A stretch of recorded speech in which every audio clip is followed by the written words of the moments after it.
À quelques mètres des baraquements et des fours crématoires, vivait paisiblement le principal commandant du camp d'extermination d'Auschwitz, Rudolf Höss, avec sa famille. Europe 1, au cœur de l'actu.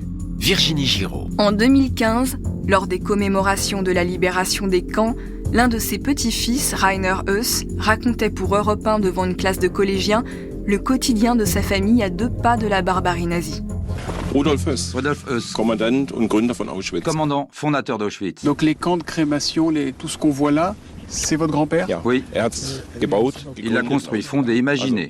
Sans lui, Zyklon B nicht pas de Zyklon B, und die Krematorien nicht. pas de four crématoire. Quel regard vous portez sur votre grand-père? Als Monster, ich habe ihn eigentlich nie anders gesehen. C'était un Ich monstre. werde ihn auch weiterhin Je l'ai als jamais vu Monster sehen, autrement. als Massenmörder. Un das, was criminel er de war. masse. Moi, je voudrais savoir à quel moment dans votre vie vous avez su que vous étiez le petit-fils d'eux.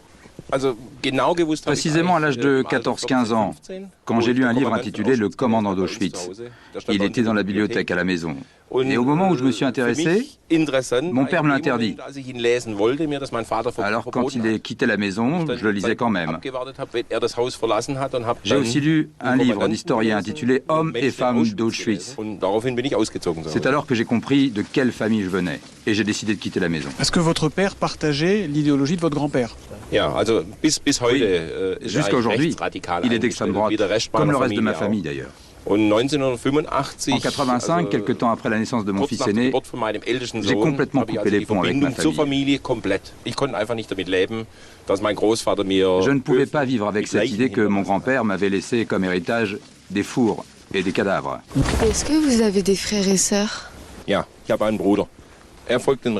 Oui, j'ai un frère, il a suivi les autres. Je suis le seul à avoir quitté la famille. Et comment vous avez fait pour sortir de ce système de famille? Il n'y a que 2 solutions.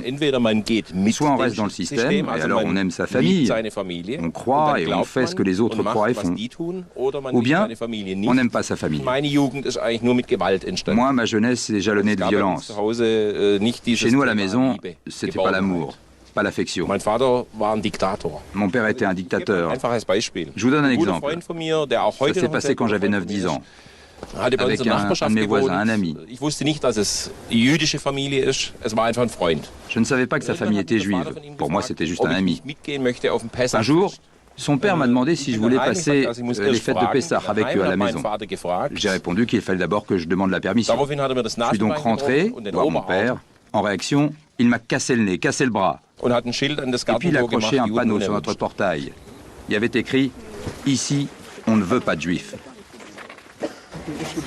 Vous avez vu les ruines de 2 crématoriums qui étaient les plus grands, numéro 2, numéro 3. Ici, nous sommes dans la zone suivante, c'est-à-dire avec les baraques Canada. Les baraques n'étaient pas pour les prisonniers ici, mais pour les bagages des déportés. Alors, tout ce qui était dans les wagons, dans les valises des déportés ou dans les wagons, était ramassé par les... Rainer Höss, on arrive dans cette partie du camp qu'on appelle Canada. C'est quoi Canada? À l'époque, les nazis pensaient que le Canada était un pays riche, une sorte de paradis. Et ici, c'était pareil, plein de richesses. Et il y avait quoi alors dans ce Canada, dans cette partie du camp? Des vêtements de grande valeur, du mobilier de valeur. En fait, tout ce que les déportés avaient pu emporter avec eux.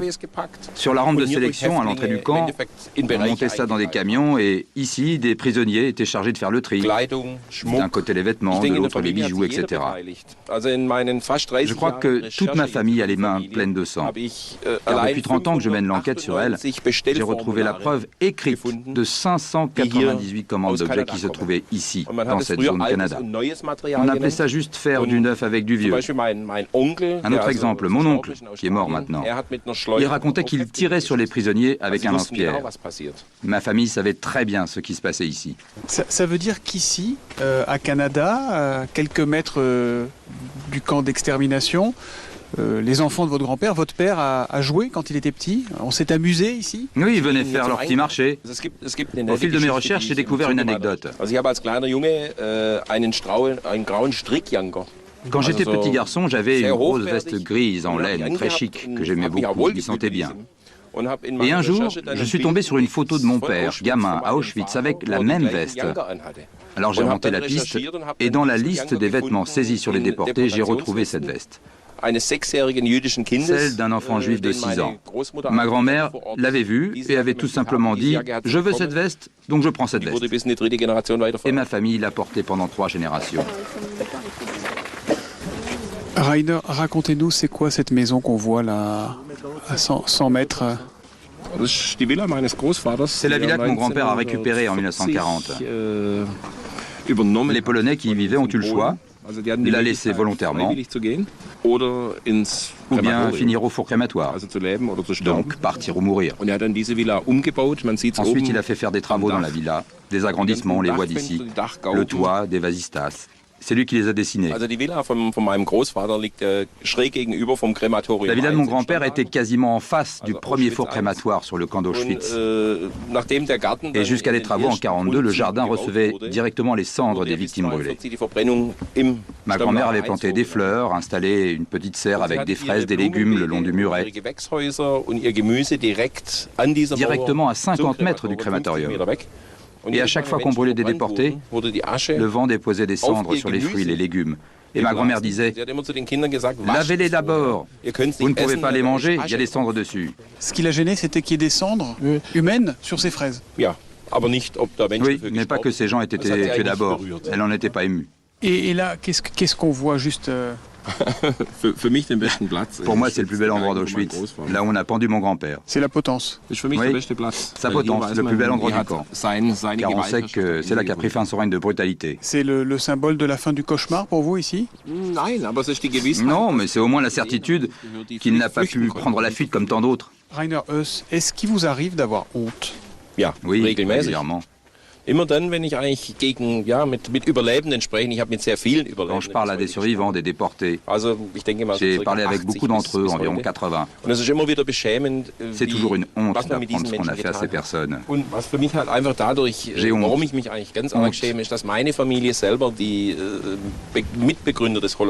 Que ma famille ait participé aux origines de l'Holocauste. Ça fait très mal. Pour commémorer les 80 ans de la libération d'Auschwitz, la rédaction d'Europe 1 vous propose d'écouter les témoignages précieux des survivants issus des archives de la radio. Une série d'épisodes à écouter au cœur de l'actu sur le site et l'appli Europe 1, ainsi que sur toutes les plateformes d'écoute. Au cœur de l'actu. Écoutez également le récit et l'interview inédite d'Au cœur de l'histoire, consacrée à la libération des camps par l'Armée rouge.